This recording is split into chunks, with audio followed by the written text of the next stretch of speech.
Hello and welcome back to another video.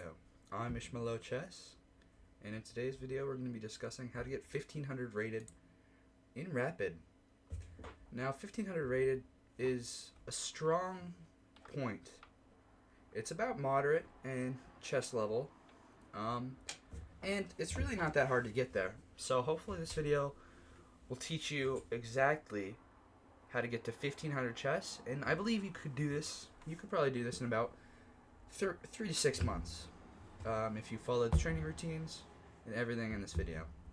Alright, let's get right into it. Number 1, chess vision.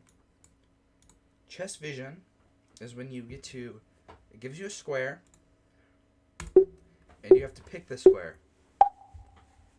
So you got d7 and you have to pick the square. Now this helps in tons of ways. When you're communicating with other players, you can say, it's here by the way, that's how you find it. You can say, oh yeah, I moved my knight there, I moved my queen there and there.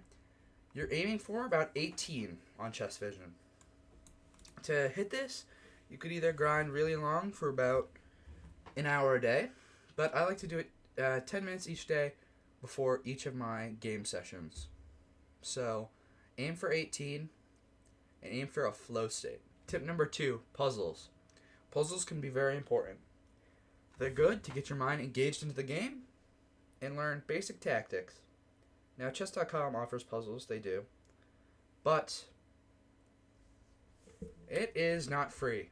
You cannot continue to do them free, and it's kind of annoying. So here, this trick I do, there's 2 websites that you can go to. There's one called Chess Tempo. Now this website is wonderful for tactics. Wonderful. So you have this. It also offers a streak. You can make an account. There's many more things in here for training. There's books, and things like that. Or you could just go to Lichess, puzzles, and then it's infinitely free in Lichess, fortunately. So this is how you do this. You should do about 5,000 puzzles to be about 1500 rated. Obviously, you can do more or less depending on what you like.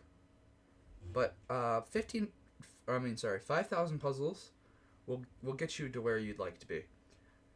You can usually do this before game sessions.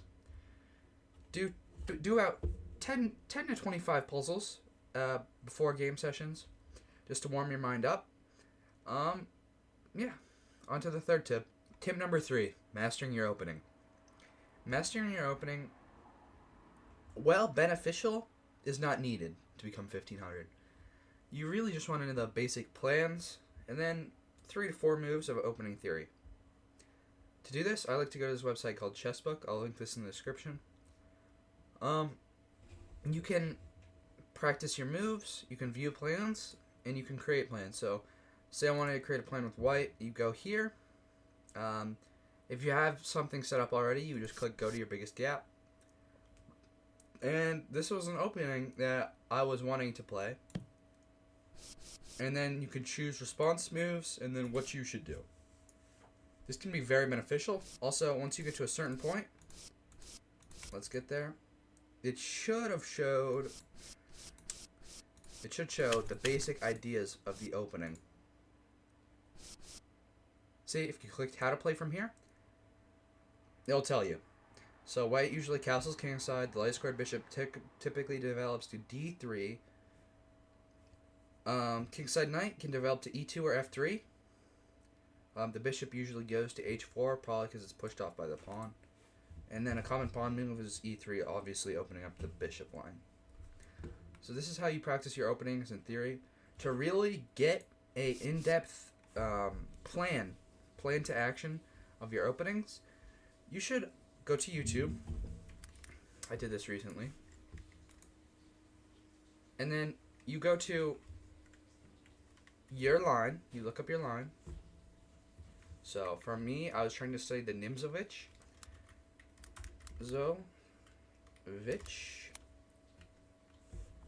I was doing the Nimzovich defense.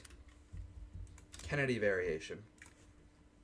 This is one of the openings I struggled with, and he had a great video on how to really improve with it and basic plans. Obviously, plans matter more than theory.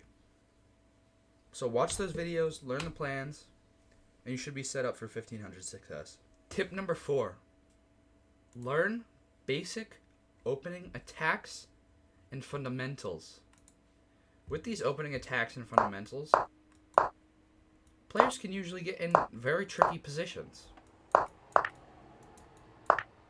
Right here, sometimes black can mess up, especially if you play d4 after he's already developed his bishop.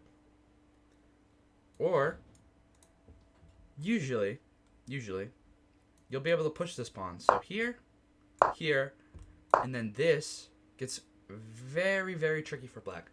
The only way to defend is here. You'll usually take here, but I think taking with the bishop is better because it comes with check. Editor's note here. This pawn is known as an umbrella pawn. It stops black from mostly moving and developing his pieces there. He can't develop the end of the pawn chain. There's an isolated pawn on the A file. He now has to castle kingside, so you have to move all your pieces there to start an attack. It'll be very powerful. It's generally easier to play for white too. Thank you. And that's all I have for today. I'll post the day 2 of Journey to 2000 ELO later tonight. But I'm spending a lot of time editing, so we'll see how long that takes to pump out. Thank you. Peace.